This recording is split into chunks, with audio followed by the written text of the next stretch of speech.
बिस्मिल्लाहिर्रहमानिर्रहीम। खातिन हज़रात, मैं हूँ अख्तर अब्बास और आप सबको मेरा सलाम पहुँचे। आज हम सुमा के सवाल से आगाज़ करेंगे। बहुत लंबा सवाल है, दुख भरा सवाल है, और वो ये कहती हैं कि मैं अपने मायके जाने में बिल्कुल दिलचस्पी नहीं रखती। शादी के बाद मैं अपने ससुराल में हूँ, लेकिन वहाँ जो मुझ पे जुल्म हुआ या मेरी जो ज़िल्लत होती रही मुसलसल, मैं उस हवाले से इतनी दुखी हूँ कि वापस नहीं जाना चाहती। हम इस पे बात करेंगे, लेकिन उससे पहले आपके थोड़े तबसरे। खान खिलजी ने लिखा है कि आपने डबल चिन ख़त्म करने के बारे में जो उम्दा नसीहतें की हैं और मशक़ें बताई हैं, ये बहुत उम्दा है। और बिला रहमान ने कहा, सर मुझे बहुत ज़रूरत थी डबल चिन ख़त्म करने की, आपने ऐसे वक्त पे एक्सरसाइज बताई हैं। Lots of pray for you Bela, बहुत शुक्रिया। अम्मार ने कहा, सर मुमकिन हो तो डाइट प्लान भी शेयर कीजिए, बहुत सौ का भला हो जाएगा। जी इंशाल्लाह, इस पर थोड़ा मैं होमवर्क करता हूँ, तो फिर किसी उस डाइट प्लान भी शेयर करते हैं। और गुल अफशां कहती हैं कि आप रिश्तों की मुरम्मत खूब करते हैं, अब आप सेहत की मुरम्मत करने भी निकले हैं, तो बहुत शुक्रिया आपका। एक नई दुनिया है ये।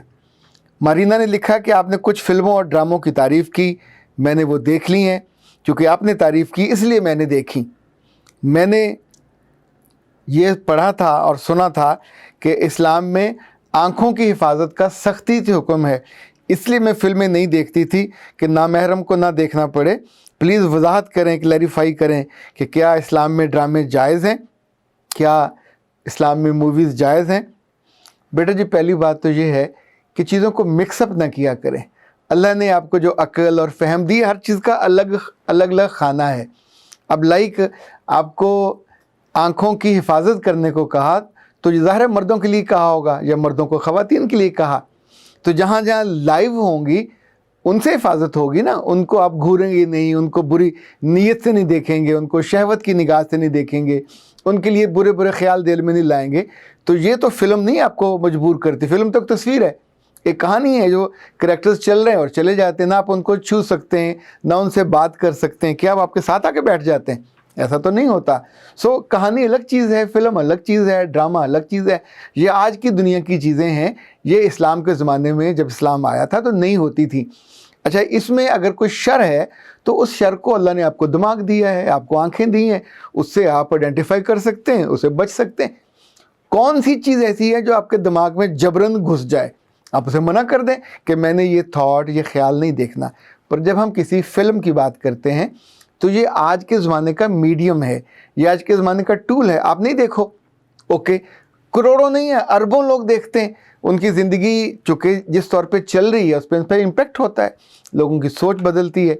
मैंने जिस वजह से इनका तज़किरा किया था, तो क्या मैंने किसी हीरोइन की खूबसूरती, उसकी आँखों की और उसकी कमर की और उसके क्या फिगर की तारीफ़ की थी? हम तो बच्चों की क्रिएटिविटी का जिक्र कर रहे हैं कि बच्चों को क्रिएटिव बनाना चाहिए, बच्चों को थोड़ा ऐसा बने कि उनको दूर की फैंटेसी नज़र आए, इस पर सोचें, ताकि आने वाले दिनों में लोग बातें कर रहे हैं और वो डल होके पीछे शर्मिंदा होकर बैठे होंगे कि हाय मैंने ना फिल्म देखी, ना ड्रामा देखा, ना कोई चीज़ देखी, तो उसकी फैंटेसी मर जाती है। इसलिए हमने इसका तज़किरा किया। सादिया अख्तर ने भी इसी तरह का सवाल किया है कि सर क्या इस्लामी मूवीज़ बेस्ट नहीं है? मेरे बच्चे, इस्लामी मूवीज़ का और बच्चों की मूवीज़ का कोई कंपैरिजन नहीं है। हम गलत जगह पे गलत कंपैरिजन शुरू कर देते हैं।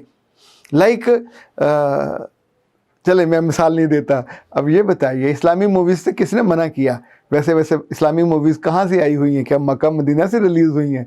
अभी अतगरल आया, वो भी इस्लामी लिहाज से ड्रामा है। इससे पहले हज़रत यूसुफ़ का जो उन पे ड्रामा बना था 60 किस्तों का, वो बहुत शानदार था, सब लोग देख चुके हैं। इसी तौर पे दी मैसेज थी, वो बहुत अच्छी थी, मैसेज भी सब ने देखी। और एक वो थी लिबिया पे, Omar Mukhtar, the lion of the desert, वो सब ने देखी। तो जो कोई अच्छी चीज़ आती है, हज़ारों में से कोई एक आती है तो हम देख लेते हैं। बाकी मुझे लगता है हमें चीज़ों को अलग अलग आइडेंटिफाई करने की सलाहियत की भी ज़रूरत है, एबिलिटी की भी ज़रूरत है। बच्चों की बात कर रहे हैं तो बच्चों को हम एमए का निसाब तो नहीं पढ़ा सकते ना।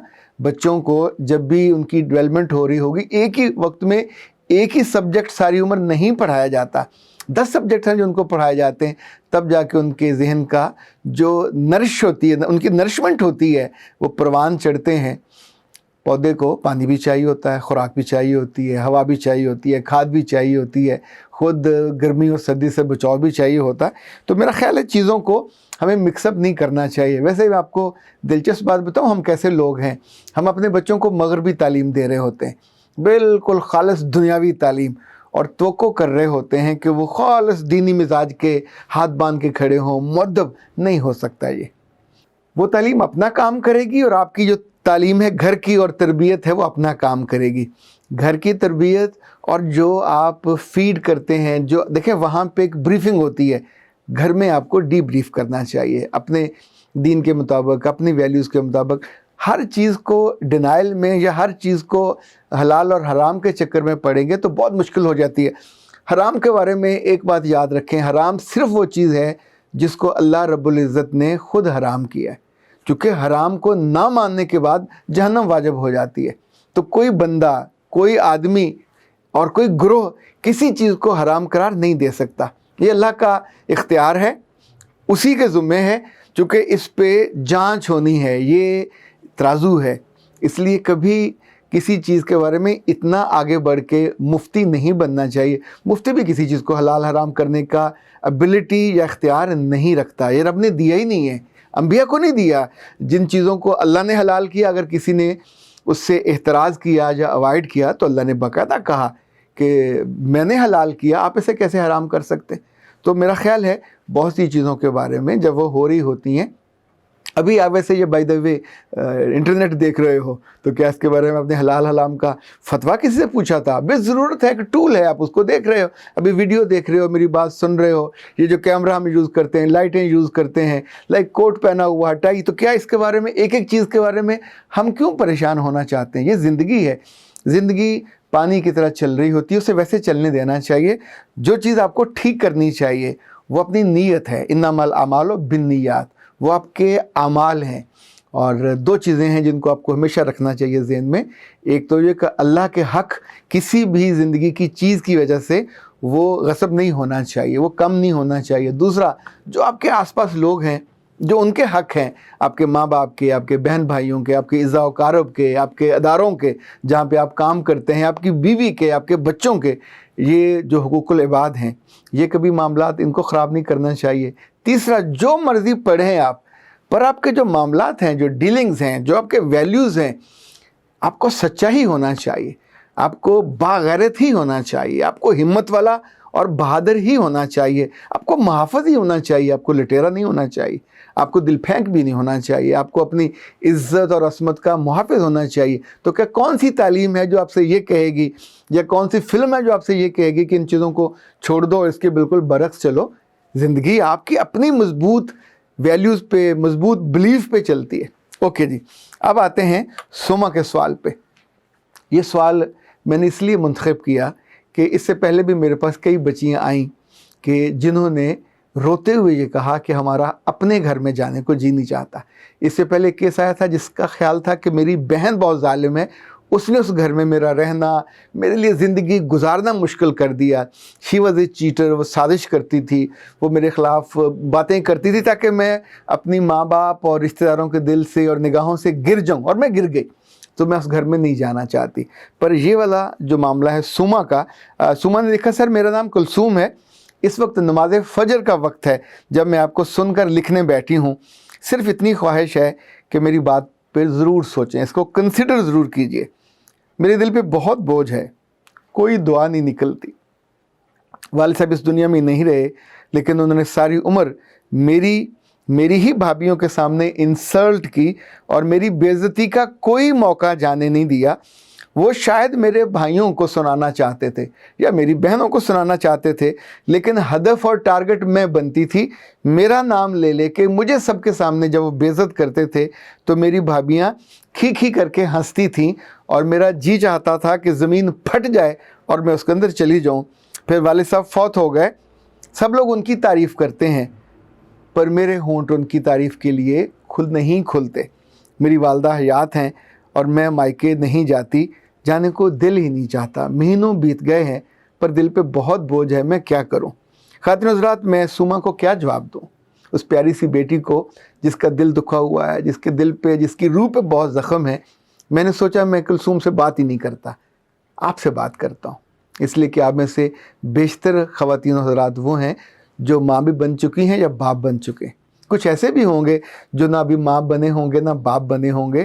آپ کو اس پروسیس میں جانا ہے جو کہ رب نے بنایا ہے آپ کی زندگی کے لیے، یہ منزل ہے، وہاں جانا ہی جانا ہے۔ تو اے پیارے لوگوں، ایسی بیٹیوں کو جو ہمارے آپ کے ہی گھروں میں ہوتی ہیں، جو خون کے آنسو روتی ہیں اور جو سسرال میں جا کے بھی کوئی پل چین کا نہیں لے سکتی، وہاں تو وہ اپنے آنسوؤں کو اپنے میاں سے بھی شیئر نہیں کر سکتی، نہ ساس کو بتا سکتی ہیں، نہ سسر کو، نہ نند کو، نہ کسی دوست کو، اس لیے کہ یہ معاملہ تو اپنے ہی پیٹ سے اپنی ہی روح کو ننگا کرنے والا معاملہ ہے۔ پر جو ماں اور جو باپ یا جو بہن یا جو بھائی اپنے پیاروں کے ساتھ یہ کرتے ہیں، دیکھیں قطع تعلقی ایک الگ چیز ہے، پر یہ جو سامنے بٹھا کے بے عزتی پروگرام ہے، یہ دوسرے کو ذلیل کرنے والا، رسوا کرنے والا، دوسروں کی نگاہوں میں ڈاؤن کرنے والا، میں تو آپ سے بار بار التجا کرتا رہوں گا، آپ کو یاد دلاتا رہوں گا کہ بچے چھوٹے ہوں، بڑے ہو جائیں، بہت بڑے ہو جائیں، تب بھی کسی کے سامنے ان کو بے عزت نہ کیا کریں۔ رب نے آپ کو نعمت دی تھی، آپ ناقدری کر رہے ہیں، آپ ان کی بے قدری کر رہے ہیں، اپنی چیز کو، اپنے رشتوں کو اپنے لحاظ سے پاس بٹھا کے سمجھاتے ہیں، ان کو ذلیل نہیں کرتے، ان کو رسوا نہیں کرتے۔ ان کے دلوں میں آپ کبھی تو سوچیں کہ آپ کے لیے دعا کرنے والے ہونٹ کس کے ہیں، آپ کی اپنی بیٹی کے یا بیٹے کے؟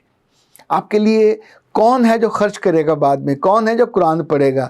کون ہے جو نفل پڑھے گا؟ کون ہے جو اللہ کے آگے گڑ گڑائے گا؟ آپ کے ہمسائے کیا؟ راہ چلنے والے، یا آپ کے ہاں جو گندگی اٹھانے والا تھا وہ، یا جس سے آپ کبھی سبزی لیتے تھے وہ، یا جس سے آپ گھر کی گروسری لیتے تھے؟ کوئی مڑ کے پوچھے گا بھی نہیں کہ وہ آیا کہ نہیں آیا۔ ہزاروں بندے اور نئے آ جاتے ہیں، پر جن کی زندگی میں صرف آپ ہوتے ہیں۔ پلیز ان کی قدر کیا کرو، اپنے بیٹوں کی، اپنی بیٹیوں کی، یہ کسی بھی عمر میں ہوں۔ اگر آپ کو ان کی کوئی بات ناپسند ہے، کسی اور کو کہنا چاہتے ہیں، ہر بات پہ آپ توے پہ کیوں بیٹھتے ہیں؟